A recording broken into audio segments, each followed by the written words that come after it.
What's up guys, DuArktik here with another Marvel Strike Force video, and in this video we're going to take a look at the new Avengers. We're going to talk about the infographic for the new Avengers, first impressions, what I have seen from other content creators, my interpretation of their kits and how they play out. And we're also going to take a look at their stats. Yes, we're going to take a look at their stats on the spreadsheet, of course, just to make sure that we have the realization on how big these characters are going to be and what should we expect from them outside of Alliance Wars and also in Alliance Wars. So we're going to talk about the T4's ISO weight, that usual thing. We're going to talk about also the game modes. Maybe we'll take a look at some of gameplay of this team in action and see if this is a team that you should start investing in right now, or if you should skip for a very long period of time.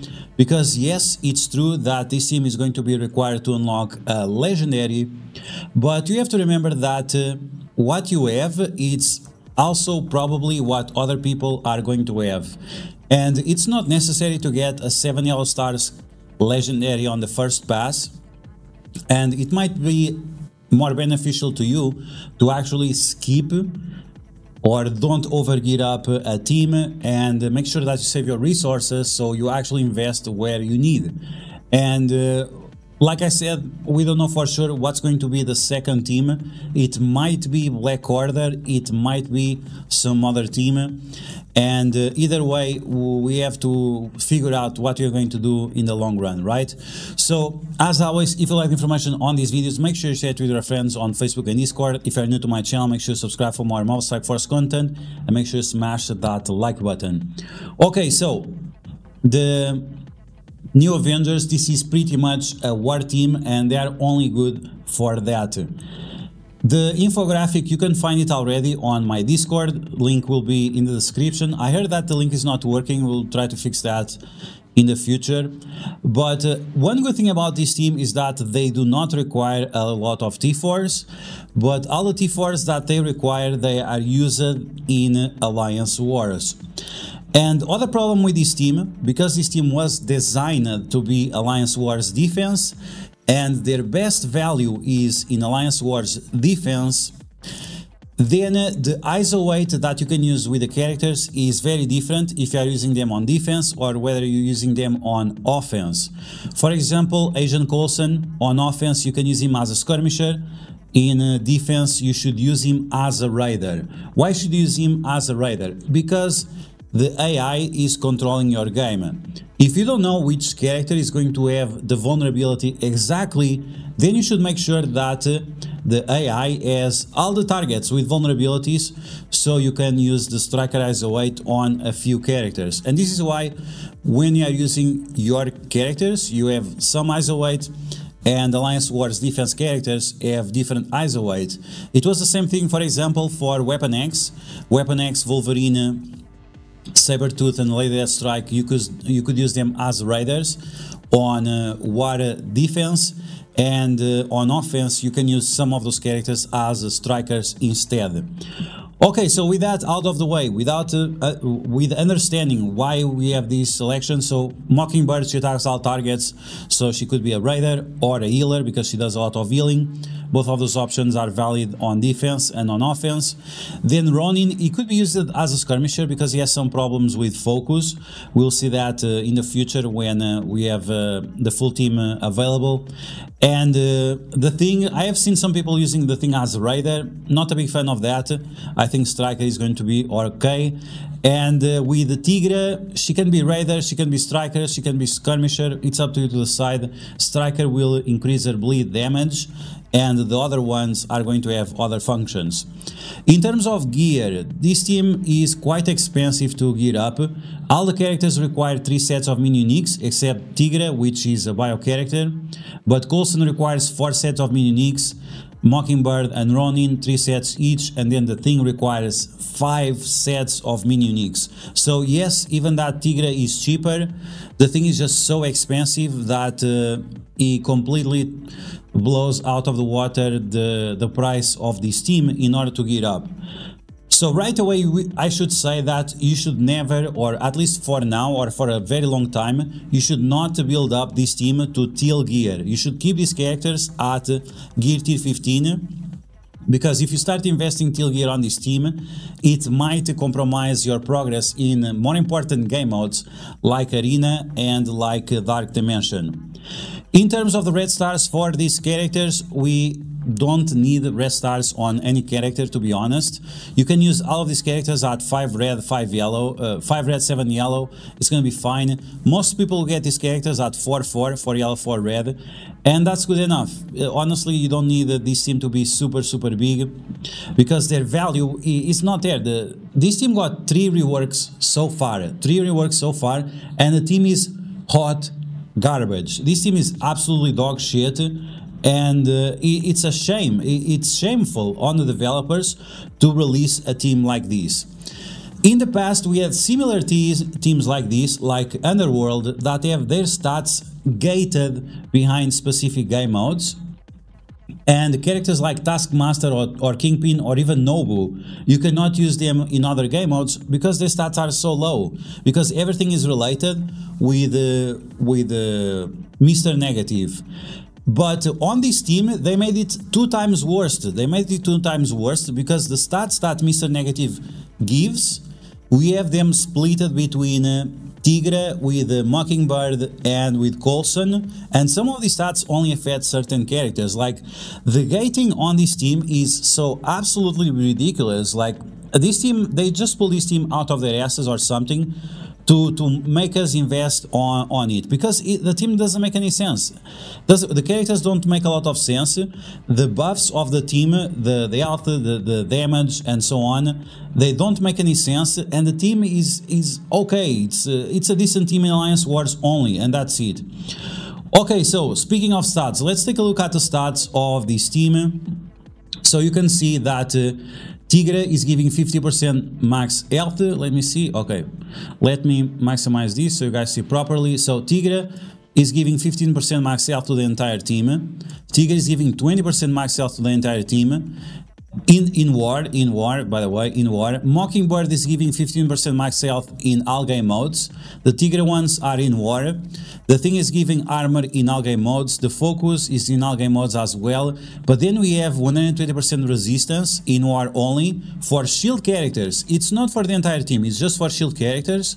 And then 40% max health also for just shield characters. So when you take a look at the stats of the team, you can see that unbuffed, they are pretty much somewhat similar. They are around 1 million point one. Only Tigre is at 800,000, but this is because she is going to buff herself. But still, she has less health than the other characters. The damage is also nothing special across the board. The armor is good. The armor is very good on this team. The focus, unbuffed, is very good as well, and resistance is okay. Now, when you buff the team, when you put them in Alliance Wars, you can see the Tigre that she has still trash health. Why she has trash health? Because they designed her to have mechanics related with evades. So she gets a bunch of evades and on spawn, and then she gets more evades when she does the special and the ultimate. That's fine. Then she gets safeguard, immunity, defense up, and death proofs. So you don't need health when you have defense up, death proof, safeguard, immunity, and evades, right? Why you need health? If they can touch you, you can even have 1 health if you have 100 evades, right? So that's why she doesn't have a lot of health. The damage gets better, but not amazing by any means. The armor gets extremely good. The focus gets extremely good as well, and the resistance. There is only resistance for a few characters. You can see that Mockingbird and Agent Coulson, they have insane health, they have insane resistance, insane focus, insane armor, insane everything. But all the other characters, they just fall flat. They are like 25% weaker than their counterparts, which is, in my opinion, it's absolutely ridiculous. But that's how they designed the team. The buffs only for shield characters, and I get that, but at least Tigre should give a little bit more to the entire team. And this is why I say, like, this team, they pull it out of their ass to force us to get up these extremely expensive characters for a legendary, which we don't know who it is, and that we might have a second option of a team that will be a lot better being announced in the near future. So, as you can see, the stats of the characters are not good even in Alliance Wars. Okay, so now, in terms of the T4s, as I mentioned, there are a few T4s that are important. Most of those T4s are going to give buffs in Alliance Wars. So here, 20% more health, resistance, immunity on spawn for Shield and New Avengers. That's good, right? Then we have Mockingbird with more immunities. This team has so much immunities that that's their benefit. That's why they don't need so much health, because if you have immunity, you don't have defense down or other things that require you to have more health. Here we have Summon a Shield Medic, and this is going to be important. The bigger your Mockingbird is, the stronger your Shield Medic and your Shield Assaults are going to be. This T4 is pretty much required, right, because you are going to do speed bar reduction, and because you summon the Shield Medic with defense up and death proof. And then we have the passive that applies down to Shield Assaults, and they are going to get more health and more damage. Now, these Shield Assaults, they spawn when one of your characters go below 50% health, and yes, this can happen multiple times throughout the matches. Okay, with Ronin, we don't have any important T4s. Everything is somewhat skippable. The special can be okay, but this is a turn 2, turn 3 ability, comes quite late in the match, which I don't like. Trauma to one target only in Alliance Wars, applies blind and nothing else. The kit of Ronin is so disappointing. Like, I don't know Ronin, but the people that know Ronin say that he's a very hype character. This doesn't feel as hype to me, and it's something that Scopely keeps doing wrong. If there are hype characters, you should make them good, because people play your game for these hype characters, the characters they relate with, not for the Dazzlers of the world, or I don't know, some other trash characters that are not as relevant in the game. Then we have Apply Blind to enemies that revive. This is very specific for teams with Dormammu, which might be absolutely relevant in the context or where they are designed to be, and especially if you are going to use them on defense where they are at their best. This is going to be pretty pointless because you can ignore this by not using Dormammu. Okay, the thing, there are no T4s on the thing that are relevant. You could somewhat do the special for some additional damage, but it's a second turn ability, so it doesn't really matter. Then we have the passive, does a little bit more damage when you retaliate, but not super important. And finally we have Tigre. Tigre on paper looks interesting, but not that interesting. I'm surprised that she doesn't have any kind of heal mechanics or drain or anything like that. You'd expect, right? Since she's a Tigre, she should have some kind of healing factor or something. Not the case. What she has is a lot of piercing damage, which is nice. She has a lot of evades, which I guess it represents her dexterity. And then she has the taunts, defense subs and death proofs, safeguard with immunity. Like I said, this is a must-have T4. The ultimate must-have T4 as well, because it applies trauma to all enemies. Yikes. Yes, all enemies. And then we have a lower damage reduction of enemies with bleed and lower the resistance by 50% of enemies with bleed. Do you guys know what this is for? This is to counter Gamma. So we just got a counter for Gamma with Secret Defenders. It works very well. We had the counter with Apocalypse, we had the counter with Kang, we had the Nowhere, we had the Gamma versus Gamma, we had the other version with Weapon X that also can counter Gamma. So we had so many counters for Gamma, and here we are getting more counters for Gamma, which is definitely a shame, because when you take a look at what these characters can do, this is an over-representation of what they can do. They are okay in Blitz if you keep the entire team together, or if you put some bigger character that can boost these ones. The team as a whole works fine, I guess. In Arena they are trash, in Raids they are trash. It's not, you cannot even question, oh, is there any way? Probably not. Dark Dimension, I would definitely not recommend any of these characters for Dark Dimension. And for Alliance Wars, I guess they are good in Alliance Wars. We'll talk about that in a second. Avengers Tower, I doubt that they will be good because once again they have all their stats gated behind the Alliance Wars, and in Cosmic Crucible I really doubt that any of these characters will have any value. They are not fast enough and they don't have any ability that really benefits anyone. So even Tiger that is faster than other characters still doesn't bring anything to the table. Okay, so when you take a look at the content that we have right now from the envoys, the two people that made videos about this team were duarktikhq and Valley Flying. They showed that the team it's okay, I guess. So Valley Flying, he showed the team at 1 million power and they got clapped all the time. 900,000 and so on, they got clapped by Darkhold. They beat the Underworld, which once again it's another team that, as I was mentioning, it was used for one specific situation and that's it. Now people are using them on defense and they are like, okay, but because they cannot get speed bar on spawn, then you have this fake, it's something that I really hate, is this fake value that the new Avengers have. Because yeah, if you stop all characters from getting speed bar on spawn, or if you have characters that get a bunch of speed bar on spawn, you are literally creating this illusion of power just because you are not allowing your enemies to do their abilities. We had this problem with the Heroes Guardians, we had this problem with the other teams as well, and we keep having this problem with this illusion of power, and this is why the new Avengers, they fall flat so fast in other game modes.